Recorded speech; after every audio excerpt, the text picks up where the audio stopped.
It's October, and you know what that means. The spooky month is upon us.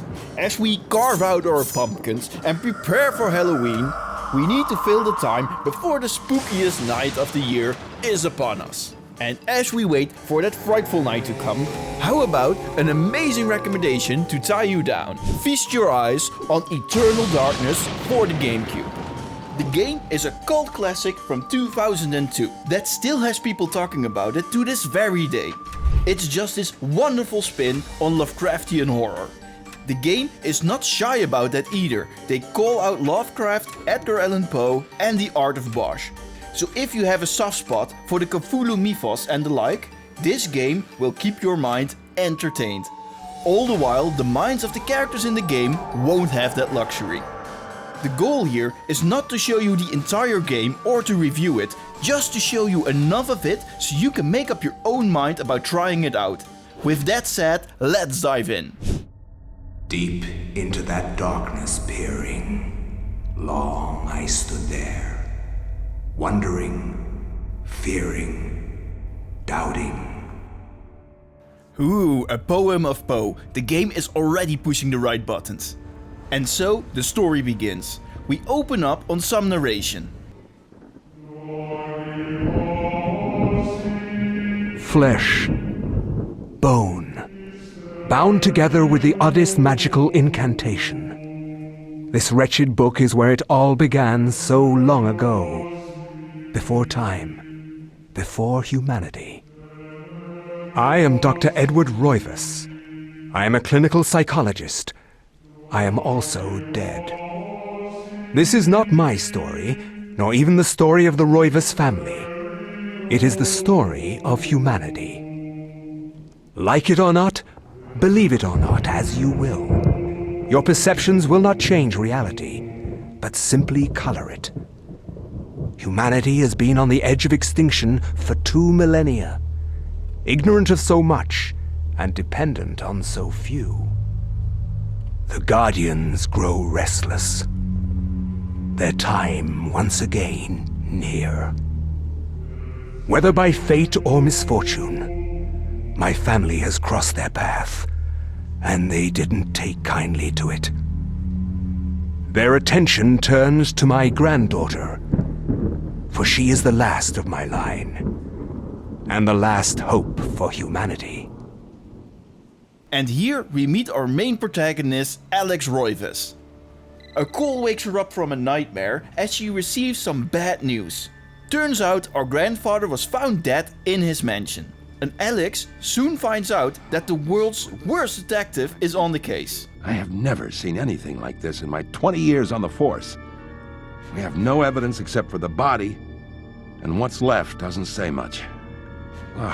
We don't have a single clue. Now, I myself am not a detective, but I'm quite sure that when talking to a victim's relative, you don't just go ahead and show them the body like this. I'm afraid there's not much to see.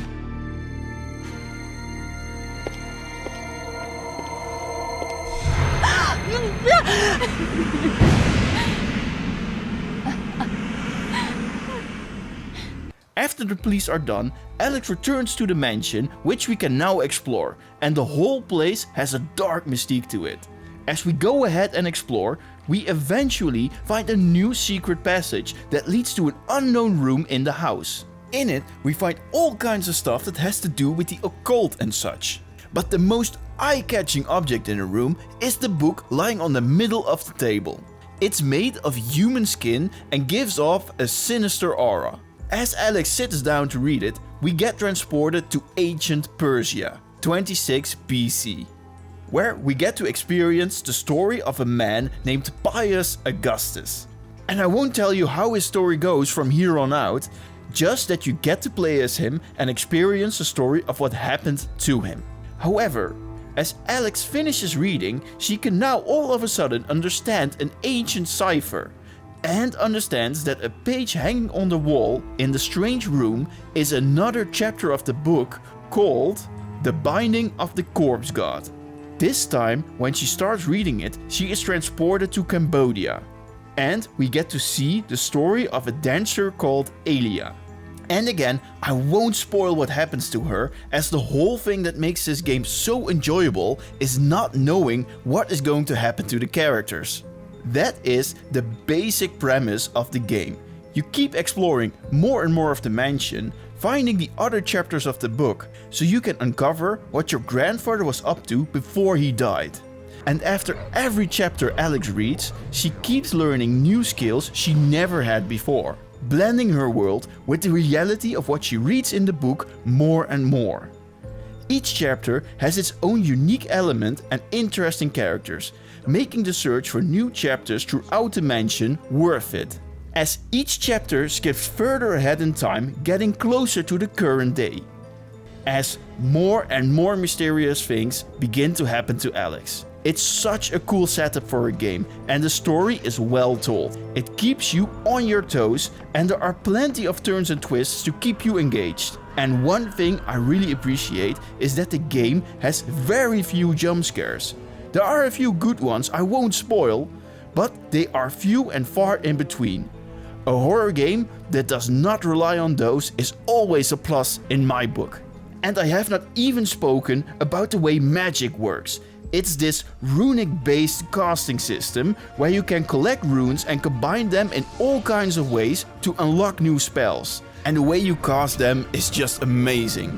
Oh, not to forget, this game also has a sanity mechanic, where if your sanity meter breaks down, you will see all kinds of weird stuff happening.